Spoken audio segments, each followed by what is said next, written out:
نحمده ونصلي على رسوله الكريم اما بعد فاعوذ بالله من الشيطان الرجيم بسم الله الرحمن الرحيم رب اشرح لي صدري ويسر لي امري واحلل عقدة من لساني يفقهوا قولي رب زدني علما اللهم فقهنا في الدين اللهم ارزقنا اخلاص الہی آمین۔ لیسن نمبر 202 سورۃ القصص، آیت نمبر 68 سے 88 تک۔ اللہ سبحانہ تعالیٰ فرماتے ہیں وَرَبُّكَ، اور رب تیرا یخلق پیدا کرتا ہے ما یشاء جو وہ چاہتا ہے، وَیختار اور منتخب کر لیتا ہے۔ اس آیت میں بندوں سے تخلیق اور اختیار کی نفی کی گئی ہے، یعنی نہ وہ کسی چیز کو پیدا کر سکتے ہیں اور نہ ہی انہیں یہ اختیار ہے کہ اللہ کا نبی بننے کے لیے وہ جسے چاہیں اختیار دیں اور جس کا چاہیں انکار کر دیں۔ اس بات کو میں تھوڑا سا سمجھانا چاہ رہی تھی کہ مشرکین مکہ کا یہ اعتراض تھا کہ قرآن پاک آپ صلی اللہ علیہ وسلم پر کیوں نازل ہوا، کیوں نہ یہ ولید بن مغیرہ پر نازل نہیں ہوا، کیوں طائف کے سردار عروہ بن مسعود پر نازل نہیں ہوا، کیوں رسول اللہ صلی اللہ علیہ وسلم پر نازل ہوا؟ تو یہاں اللہ تعالیٰ فرماتے ہیں وَرَبُّكَ يَخْلُقُ مَا يَشَاءُ وَيَخْتَارُ، یہ اللہ کے پاس ہی اختیار ہے، کیونکہ وہ مالک ہے، وہ اچھی طرح سے جانتا ہے کس کو نبی بنانا ہے اور کس کو نہیں بنانا ہے۔ تو اس آیت میں بندوں سے تخلیق اور اختیار کی نفی کی گئی ہے کہ یہ بندے نہ کسی چیز کو پیدا کر سکتے ہیں اور نہ انہیں یہ اختیار حاصل ہے کہ وہ اللہ کا نبی بننے کے لیے جسے چاہیں اختیار کریں اور جس کو چاہیں انکار کر دیں، بلکہ اللہ تعالیٰ اپنا نبی چنتا ہے، اور بندوں کو تو یہ بھی اختیار نہیں کہ وہ جس کی چاہیں عبادت کریں اور جس کی چاہیں نہ کریں۔ ان کے لیے لازمی ہے کہ وہ خالق کائنات کی ہی عبادت کریں، یعنی اللہ کی ہی عبادت کریں۔ اسی لیے اللہ صرف اپنی بندگی کا حکم دیتا ہے اور شرک سے منع کرتا ہے۔ تو بندوں کا کام صرف اور صرف اطاعت اور بندگی کرنا ہے۔ ما کانا نہیں ہے لہم ان کے لیے الخیارہ اختیار، ان کے لیے کوئی قسم کا اختیار نہیں ہے۔ اس بات کو یہاں پر واضح کیا گیا۔ سبحان اللہ، پاک ہے اللہ تعالیٰ، وتعالی اور بلند ہے، عما اس سے جو یشرکون وہ شریک ٹھہراتے ہیں۔ اسی لیے اس آیت کے آخر میں فرمایا گیا کہ اللہ تعالیٰ کی ذات مشرکوں کے شرک سے پاک ہے، بلند ہے۔ وَرَبُّكَ، اور رب آپ کا یعلم جانتا ہے ما تکنو جو چھپاتے ہیں صدورہم ان کے سینے، وما یعلنون اور جو کچھ وہ ظاہر کرتے ہیں۔ اللہ تعالیٰ ان کے سینوں میں چھپی بات کو اچھے سے جانتا ہے۔ چھپی باتوں میں مثلاً جو ہم پیچھے پڑھتے آ رہے ہیں، ان کے لغو اعتراضات کو اللہ جانتا ہے، ان کے ایمان نہ لانے کے عذر کو اللہ جانتا ہے کہ ایمان نہ لانے کا اصل سبب کیا ہے، یہ اللہ کو پتہ ہے۔ اسی لیے اللہ تعالیٰ فرماتے ہیں کہ اللہ تعالیٰ جو کچھ ان کے سینے چھپاتے ہیں اور جو کچھ یہ ظاہر کرتے ہیں اس کو خوب اچھے سے جاننے والا ہے۔ وَهُوَ اللَّهُ، اور وہ اللہ ہے، لا الہ الا ہو، نہیں کوئی الہ برحق مگر وہی۔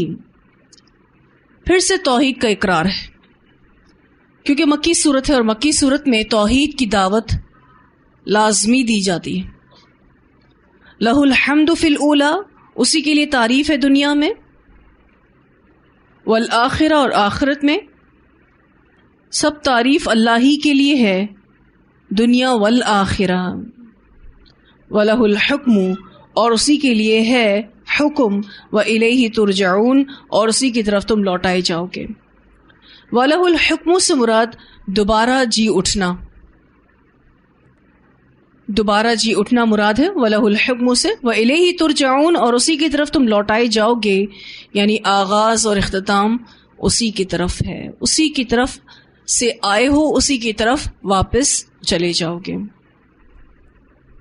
قل کہہ دیجئے ارأیتم کیا غور کیا تم نے، ان جعل اللہ اگر کر دے اللہ تعالی علیکم اللیلہ تم پر رات، سرمدن ہمیشہ، الی یوم القیامہ قیامت کے دن تک، من الہ غیر اللہ کون الہ ہوگا اللہ کے سوا، یاتیکم بدیاء جو لائے تمہارے پاس ایک روشنی۔ کائنات پر غور و فکر کی دعوت دی جا رہی ہے کہ اگر اللہ تم پر قیامت کے آنے تک اندھیرا کر دے، سارا ٹائم رات ہی رہے، تو اللہ کے سوا کون الہ ہے جو تمہارے پاس روشنی لے کر آئے؟ افلا تسمعون کیا بھلا تم سنتے نہیں ہو؟ دن اور رات کا آنا یہ اللہ کی بہت بڑی نعمت ہے، جو ان کی قدر نہیں کرتے وہ صبح کی برکت سے اور رات کے سکون سے محروم رہتے ہیں۔ ہم دن میں جتنا بھی آرٹیفیشلی یعنی مصنوعی طور پر اندھیرے کر کے سونا چاہیں، لیکن جو سکون رات میں ہے وہ دن میں میسر ہو ہی نہیں سکتا۔ اور جب رات کا اندھیرا آتا ہے تو اللہ کی یہ مخلوق آرام کرنے پر مجبور ہے، اور نیند معاشی محنت کے لیے ضروری بھی ہے۔ اگر نیند نہ ہوئی ہو تو آپ کام نہیں کر سکتے۔ تو رات اور دن کا آنا اللہ کی طرف سے بہت بڑی نعمت ہے، اور اللہ اسی پر ہی غور و فکر کروا رہے ہیں۔ اگر مسلسل رات رہے تو اتنی ٹھنڈ بڑھ جائے گی کہ انسان کی طبیعت ناساز ہو جائے، آبی بخارات ہی نہیں بنیں گے، بارش ہونے کا معاملہ ہوگا ہی نہیں۔ ایسی بہت ساری غور و فکر کی چیزیں ہم اس میں کر سکتے ہیں کہ صرف رات ہی رہے تو کیا کیا نقصان ہو سکتے ہیں۔ اور اس آیت کا اختتام افلا تسمعون سے کیا گیا ہے، کیونکہ رات کی بات ہو رہی ہے تو تاریکی میں انسان دیکھ نہیں سکتا تو سن تو سکتا ہے۔ قل ارأیتم کہہ دیجئے کہ کیا غور کیا تم نے، ان جعل اللہ علیکم اگر کر دے اللہ تعالیٰ تم پر النہارا دن کو، سرمدن ہمیشہ، دائمی، الی یوم القیامہ قیامت کے دن تک، من الہ کون الہ ہوگا غیر اللہ اللہ کے سوا، یاتیکم بلیل جو لائے تمہارے پاس رات، تسکنون فی تم سکون پا سکو اس میں، یعنی دن بھر کی تھکن سے تم سکون پا سکو۔ افلا تبصرون کیا پھر تم دیکھتے نہیں ہو؟ یہ سب کون کر رہا ہے اس پر غور نہیں کرتے؟ اب دن کی بات ہو رہی ہے اسی لیے افلا تبصرون آیا ہے کہ دن کی روشنی میں دیکھو اور حق کو پہچانو۔ تو غور و فکر کی دعوت ہے۔ کائنات میں چند لمحوں کا غور و فکر ہی آپ کو اللہ کی معرفت دیتا ہے، کیونکہ خود بخود تو رات آ نہیں سکتی، خود بخود تو دن نہیں آ سکتا۔ وَمِن رَحْمَتِهِ اور اس کی رحمت میں سے ہے، جَعَلَ لَكُمُ اللَّيْلَ اس نے بنایا تمہارے لیے رات کو تاکہ ہم آرام کر سکیں، وَالنَّهَارَ اور دن کو تاکہ ہم کام کر سکیں۔ دیکھیں، آرام کرنا اور کام کرنا دونوں مطلوب ہے کہ ہم آرام بھی کریں اور کام بھی کریں۔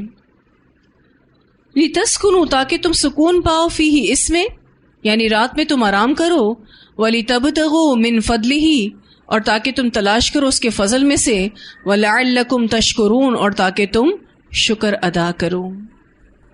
وقت پر سونا اور وقت پر اٹھنا انسان کی قوتوں کو بحال رکھتا ہے۔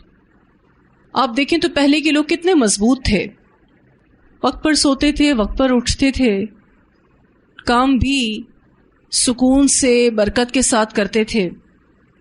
تو بہت بہترین سلیپنگ ہیبٹس جو ہیں وہ پرانے لوگوں میں ڈیولپ تھیں۔ آج کی نوجوان نسل، آج کے لوگ رات کو جاگنا اور دن میں سونا پسند کرتے ہیں، اور یہ فطرت سے انحراف کرنا ہے، فطرت سے ہٹنا ہے۔ اس سے آپ دیکھیں تو کوالٹی آف لائف، زندگی کا جو ایک فائدہ ہے یا معیار ہے وہ حاصل نہیں کر پاتے، کیونکہ وقت پر سونا اور وقت پر اٹھنا انسان کی قوتوں کو بحال رکھتا ہے، آپ کی انرجی سیو رہتی ہیں. اور صبح کا سونا خباثت پیدا کرتا ہے. صبح سویرے نہ اٹھیں اور دیر سے اٹھیں، آپ دیکھیں ایسا لگتا ہے جسم تھکا ہوا ہے، اتنا سو کر بھی ایسا لگتا ہے کہ جیسے تھکن ہے اندر. تو صبح کا سونا خباثت لاتا ہے اور صبح کا جاگنا برکت لاتا ہے. اللہ تعالیٰ واضح طور پہ یہاں کہہ رہے ہیں رات کی بات کر کے لِتَسْكُنُوا فِيهِ، تاکہ تم اس رات میں آرام کرو، سکون حاصل کرو، وَلِتَبْتَغُوا مِن فَضْلِهِ، اور تاکہ ڈے ٹائمنگز میں تم کام کر کے اس کا فضل تلاش کرو، وَلَعَلَّكُمْ تَشْكُرُونَ، اور تاکہ تم شکر ادا کرو. پھر اللہ کی حمد و ثنا کرو، یعنی زبانی شکر ادا کرو، اور اللہ نے جو صلاحیتیں دی ہیں، توانائیاں دی ہیں، طاقتیں دی ہیں، ان کو اللہ کے راستے میں لگا کر اچھا نیک عمل کر کے بھی اس کا شکر ادا کرو. جہاں زبان سے شکر ادا کرو وہاں عمل اس کے کہنے کے مطابق کر کے اس کا شکر ادا کرو. وَيَوْمَ يُنَادِيهِمْ، اور جس دن وہ پکارے گا ان مشرکوں کو، دن سے مراد قیامت کا دن ہے، اللہ پکارے گا ان مشرکوں کو. فَيَقُولُ، تو کہے گا، أَيْنَ شُرَكَائِيَ الَّذِينَ، کہاں ہیں میرے شریک وہ جو کنتم تھے تم تزعمون، تم گمان رکھتے. وَنَزَعْنَا، اور ہم نکال لائیں گے، مِن كُلِّ أُمَّةٍ شہیدا، ہر امت میں سے ایک گواہ. شہیدن سے مراد انبیاء ہیں. ہر امت میں سے ایک گواہ لایا جائے گا. فَقُلْنَا، تو کہیں گے ہم، ہاتو برہانکم، لاؤ اپنی دلیل. فَعَلِمُوا، تو وہ جان لیں گے، ان الحق للہ، بے شک اللہ ہی کے لیے حق ہے. وَضَلَّ عَنْهُمْ، اور گم ہو جائیں گے ان سے، مَا كَانُوا يَفْتَرُونَ، جو تھے وہ گڑھا کرتے ہیں، یعنی جو اللہ کے ساتھ شریک کیا کرتے تھے وہ ان سے گم ہو جائیں گے. کل قیامت کے دن تمام امتوں کو لایا جائے گا اور اس امت پر نبی کو گواہ بنایا جائے گا، جو یہ گواہی دے گا کہ اس نے اللہ کا پیغام پہنچا دیا تھا. پھر اللہ سبحانہ تعالیٰ یہ جو کہہ رہے ہیں فَقُلْنَا هَاتُوا بُرْهَانَكُمْ، لاؤ دلیل، یعنی اللہ تعالیٰ مشرکوں سے کہے گا کہ تم نے جتنا بھی شرک کیا اس کی لاؤ دلیل، تم جو غیر اللہ کو پکارا کرتے تھے اس کی دلیل دو. تو وہ لاجواب ہو جائیں گے. وَضَلَّ عَنْهُمْ مَا كَانُوا يَفْتَرُونَ، ان سے سب کچھ گم ہو جائے گا. یہ جو انبیاء کو گواہ بنایا جائے گا، ایک معروف حدیث ہے جس کو آپ سب الحمدللہ جانتے ہوں گے. سیدنا ابو سعید خدری رضی اللہ عنہ بیان کرتے ہیں کہ رسول اللہ صلی اللہ علیہ وسلم نے فرمایا، قیامت کے دن نوح علیہ السلام کو بلایا جائے گا. وہ عرض کریں گے، اے اللہ میں تیری خدمت میں بار بار حاضر ہوں. اللہ تعالیٰ فرمائیں گے، کیا تم نے میرا حکم اپنی امت کو پہنچا دیا تھا؟ وہ کہیں گے جی ہاں. پھر ان کی امت سے پوچھا جائے گا کہ کیا تمہارے پاس نوح میرا حکم لے کر آئے تھے؟ وہ کہیں گے نہیں، ہمارے پاس تو کوئی ڈرانے والا نہیں آیا تھا. اللہ تعالیٰ نوح علیہ السلام سے فرمائیں گے کہ کیا تمہارا کوئی گواہ ہے؟ وہ کہیں گے محمد صلی اللہ علیہ وسلم اور ان کی امت کے لوگ میرے گواہ ہیں. چنانچہ پھر اس امت کے لوگ گواہی دیں گے کہ بے شک نوح علیہ السلام نے اللہ کا پیغام اپنی امت کو پہنچا دیا تھا، اور رسول اللہ صلی اللہ علیہ وسلم ان پر گواہ ہوں گے، یعنی امت کی تصدیق کریں گے. اور یہی مراد ہے اللہ تعالیٰ کے اس فرمان سے جو کہ سورۃ البقرہ کی آیت نمبر 143 ہے. وَكَذَلِكَ جَعَلْنَاكُمْ أُمَّةً وَسَطًا لِتَكُونُوا شُهَدَاءَ عَلَى النَّاسِ وَيَكُونَ الرَّسُولُ عَلَيْكُمْ شَهِيدًا، اسے بخاری نے روایت کیا ہے. ایک اور روایت میں آتا ہے کہ انسان کے اعضاء بھی اس کے لیے گواہ ہوں گے. سیدنا انس بن مالک رضی اللہ تعالیٰ عنہ کہتے ہیں کہ ہم رسول اللہ صلی اللہ علیہ وسلم کے پاس بیٹھے ہوئے تھے. آپ صلی اللہ علیہ وسلم مسکرائے. آپ نے فرمایا، تم جانتے ہو میں کیوں مسکرایا؟ ہم نے کہا، اللہ اور اس کا رسول بہتر جانتے ہیں. آپ صلی اللہ علیہ وسلم نے فرمایا کہ میں بندے کی اس گفتگو کی وجہ سے مسکرایا ہوں جو وہ اپنے مالک سے کرے گا.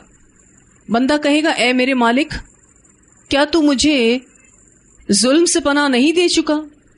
یعنی تو نے وعدہ کیا تھا کہ میں ظلم نہیں کروں گا. نبی اکرم صلی اللہ علیہ وسلم نے فرمایا اللہ تعالیٰ سے جواب دیں گے کیوں نہیں. تو بندہ پھر کہے گا کہ آج میں اپنے اوپر سوائے اپنی ذات کے کسی اور کی گواہی کو جائز نہیں رکھتا. یعنی مجھے اگر گواہ چاہیے تو اپنی ذات سے.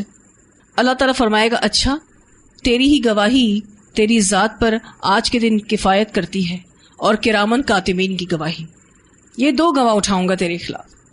نبی اکرم صلی اللہ علیہ وسلم نے فرمایا پھر بندے کے منہ پر مہر لگا دی جائے گی اور اس کے اعضاء یعنی ہاتھ اور پاؤں وغیرہ کو حکم ہوگا کہ بولو, تو وہ اس کے سارے اعمال بول بول کر بتا دیں گے.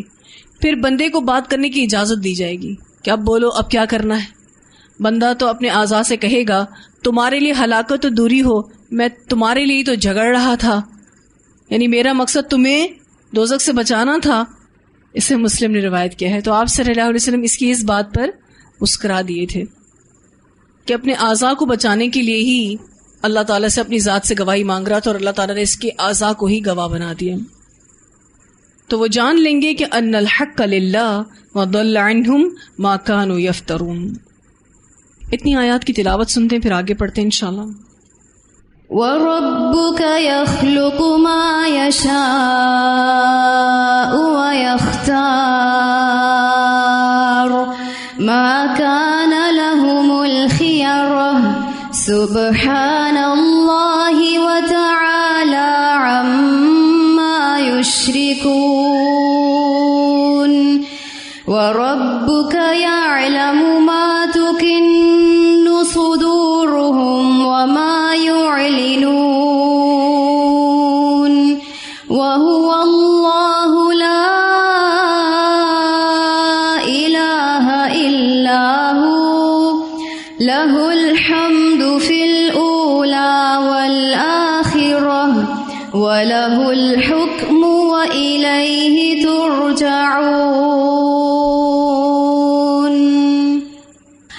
قُلْ أَرَأَيْتُمْ إِن جَعَلَ اللَّهُ عَلَيْكُمُ اللَّيْلَ سَرْمَدًا إِلَى يَوْمِ الْقِيَامَةِ مَنْ إِلَٰهٌ غَيْرُ اللَّهِ يَأْتِيكُمْ بِضِيَاءٍ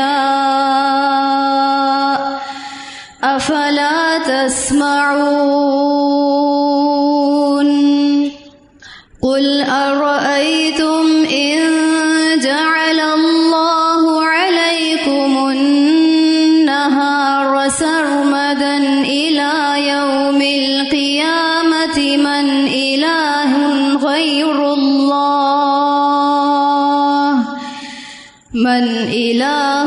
غَيْرُ اللَّهِ يَأْتِيكُمْ بِلَيْلٍ تَسْكُنُونَ فِيهِ أَفَلَا تُبْصِرُونَ.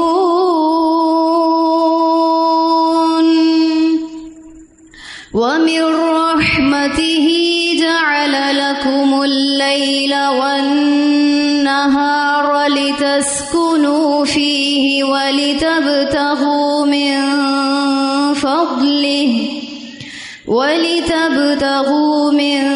فَضْلِهِ وَلَعَلَّكُمْ تَشْكُرُونَ.